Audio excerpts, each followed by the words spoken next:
Download the AllStar app. Make your picks for UFC fights, challenge your friends, level up and win prizes. Link in description. Get it now. All right, so UFC Tampa, flyweight. This fight is an important flyweight fight, I believe, because last week we just had Kaya Sakura and Alexander Pantoja, and Pantoja has just annihilated the flyweight division. Right? They even brought a new guy in from another promotion because they thought that they needed to interject and find somebody, and Pantoja even did better against him than he did against guys already in the UFC, right? So that's why this fight is important because did Manel Kape fight Pantoja already? I think he did, right? And it was his debut. Oh, that's crazy, right? It was his debut, right? So Pantoja was that ranked is number 5. see, the thing is why it's important is because whoever wins this fight, you never know, could be fighting for the title. Yeah. I feel like name recognition wise, Manel Kape is much more known. You know what I mean? Like he's fought the bigger fights. Like if Manel Kape walked into an arena and Bruno Silva walked into an arena, I feel like people probably wouldn't even know Bruno Silva was a fighter in the UFC. But Manel Kape, he just has a look to him. Yeah. Right. He has a. I think it was from that post-fight interview in Australia against. That's true. That's what was true. His name? The Brazilian guy that came in on short notice. That's what shot him to stardom. So let's talk about Manel Kape and what he's done so far. You know what I mean? Like you said, he debuted. But the funny, crazy part about his debut is that before his debut, the last fight he fought was his title defense in Ryzen against who? Kai Sakura. Yeah. And knocked him out in the second round.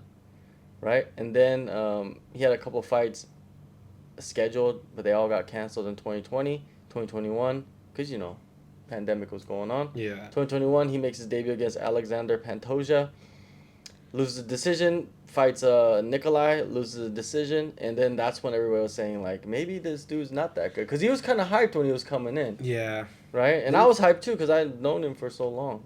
The Nikolai fight was a bit of a robbery though. Yeah, that was a close fight. Pantoja not so much, but it kind of showed you some deficiencies, so to say, in his game, in his game, right?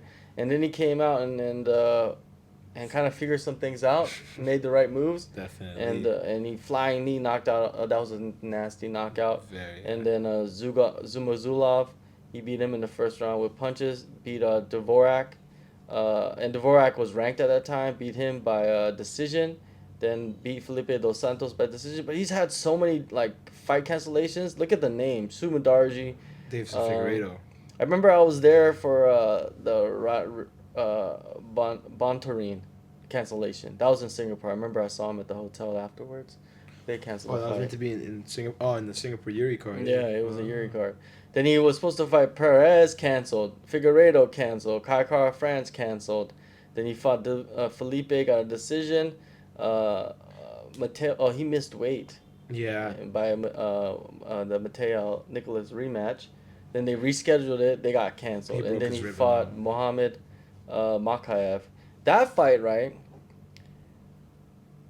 It showed me so much about Kape because if his foot and stuff wasn't messed up, I feel like he would have won that fight. He definitely would. And there's a case argument for point deduction from Makayev pulling down the shorts. Oh, yeah. He pulled off his pants. Like that's crazy. You don't do that on accident. You don't grab. If you're grabbing in the shorts in general, that's a foul. Then if you pull it down, it shows you were trying to pull it down. So I think that's very eligible ground for a point deduction. And then if that point did get deducted, it would have went to Manel Kape's way. Even without the point deduction, I think it could have went to Manel Kape's way because even though he was visibly injured throughout the whole fight. He was winning on the feet, and then on the ground, Makayev didn't do much. But Makayev did do some good stuff on the feet, throwing spinning wheel kicks, question mark kicks, stuff like that. It's a shame they caught him. Go ahead. Sorry, it makes you wonder why they caught him, man. Because 7-fight winning streak, he could have been fighting Pantoja now. They might even re-sign him now because there's no one to fight Pantoja. At this point, they're fucking looking outside the organization for Kai Sakura and this and that. He's already now Kai's in the rankings at number 14. So if you include him, he's 10-0 against the entire ranking. So what do you do?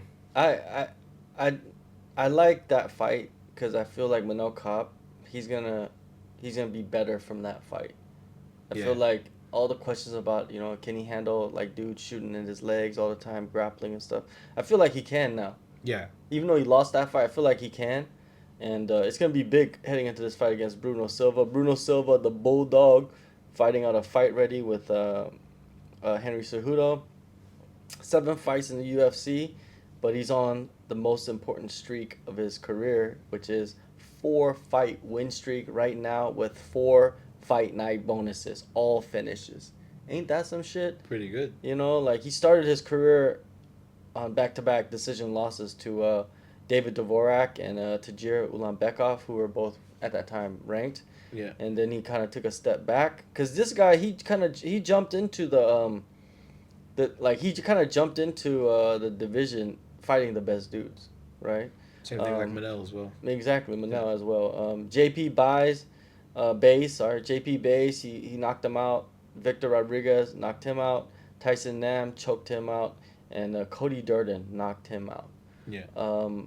So when you look at the type of fighters that he's fought, if any of them are similar to Manel Kape, none of them are similar. Maybe one of them is like a heavy, like a striker mostly, which is Tyson Nam, right? Yeah. But none of the other guys are even similar to like JP Bays is a grappler, Goat Durden's a grappler, Victor Rodriguez, I don't even remember who he is. I think he's like a jiu-jitsu guy. Yeah, so Manel Kape is going to be a brand new style, but one thing that about Bruno Silva is he finishes fights, and he's made $250,000 in his last 4 fights just off bonuses. Bonuses, yeah. Sorry, 50 times 4, $200,000. $200,000, yeah. Still, $200,000 is a lot of money, man. Yeah, like you could buy a home with $200,000. Yeah. So good for him. Now what do you think of Mr. Silves? He's pretty good. He's coming up the division, 4-2 in the UFC. The wins he's got, Cody Durden is probably the biggest one out of all of them because Cody Durden himself in his own right has very good wins against the top 15 in the division, and he's kind of like the litmus test for if you're top 10 material or if you're not, because he's kind of the barrier between that. A lot of the times people will say Tim Elliott is the guy to really check you at flyweight, but I feel like he's kind of lost his mojo a bit because given his age and whatnot. So I feel like Cody Durden is now taking his place as the gatekeeper, and beating him in the way that he did, knocking him out, it's a very tough task. No, he doesn't really get finished that often. Like we saw him against Joshua Van the other day. Joshua Van was putting it on him, and he's a dog. He can take a beating and not get finished. So that's like a good one in his right. But in terms of the matchup itself, I mean, Manel Kape I think has a striking advantage. Bruno Silva probably has the BJJ and ground advantage, but we've seen Manel Kape go against Pantoja. We've seen Manel Kape going against Mateus Nicolau, Mohamed Mokaev. Like these guys are all like elite level grapplers, and they couldn't submit Manel Kape. They couldn't hold him down for long enough. Even Pantoja never really held him down in the fight. He won the fight kind of on the feet, when he fought Manel. So I think the grappling advantage is kind of neutralized given Manel's defense on the ground. And then if that's the case, then I would imagine Manel will probably pick him apart on the feet using his dynamic striking, movement, head movement. He's one of the slickest boxers in the division by far. And I could see him, piecing him up into like a 30-27 decision probably. Yeah, it all kind of, I feel like with Bruno Silva, he could win this fight. He could go in there and I don't know if he will outstrike Manel, but he can clip Manel. Yeah. Because Bruno has the power to do it. If he clips Manel, hurts him, and then jumps on him, like club and sub. Yeah, a club and sub type situation. Yeah. That could happen for Bruno. He has the skills. I think he has a power advantage. Possibly, yeah, possibly. It might.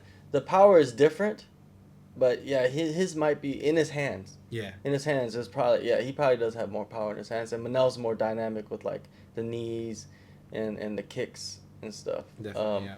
I could see Manel doing flying knees in this fight because the thing is, Bruno Silva, I feel like he's gonna want to trade with him, and this what makes this fight probably one of the best fights on the card. Yeah. I don't think you potentially miss be this fight of fight. the night. Exactly, Yeah. right? Or someone's winning a performance bonus Yeah. in this one. I'm going to lean towards Manel. Yeah. I think Manel, he's more dynamic. He's fast. He could keep the distance, and he could make Bruno Silva miss a lot. Maybe even tire Bruno Silva out on the feet by making him miss a lot. And then you're going to see something dynamic, man. He's going to do something that we always never see, right? Or we randomly see. And I Yeah. think that's what Manel Kape's going to do in this fight. Bruno's going to be more of like the more like a straight up, like move forward type of fighter. But Manel's just going to be everywhere. And I think his confidence is still high, you know. I don't think he lacks any confidence, Manel, coming off a loss. No, He's yeah. not that type of dude. And the loss wasn't too bad, like where it diminishes his stock to that much of a level, you know. It wasn't. Yeah. Yeah. So to kind of like jump ahead in the line, because right now it's still up in the air who's gonna be fighting for the title next. One of these dudes need to win the fight, and they need to win the fight with a crazy finish. Yeah. Convincingly. Because you got Kai Kara France chirping right now about him getting the next shot, and if no one stands up and says they want this fight, they're gonna just give it to the guy that wants it. Yeah. That's what's gonna happen, man. And Cara France has the loss to Pantoja, but Yeah. it was an exhibition Exactly. thing, so it doesn't really It doesn't count. Yeah. Right? It's like sparring. Yeah. It doesn't count. Pantoja minus 280. Or sorry, not Pantoja. Kape minus 280. And Bruno Silva plus 230. Man, if I was you, I would throw some money on Bruno Silva at plus 230. That's a very high possibility. I'm going with Manel Kape. But if I'm a betting man, I'll throw a little bit of cheese on Bruno Silva, because that dude is a finisher. 4 fight finishes. 4 straight finishes. Come on, man. Can't play around with that. Don't underestimate the power of a Brazilian smackdown.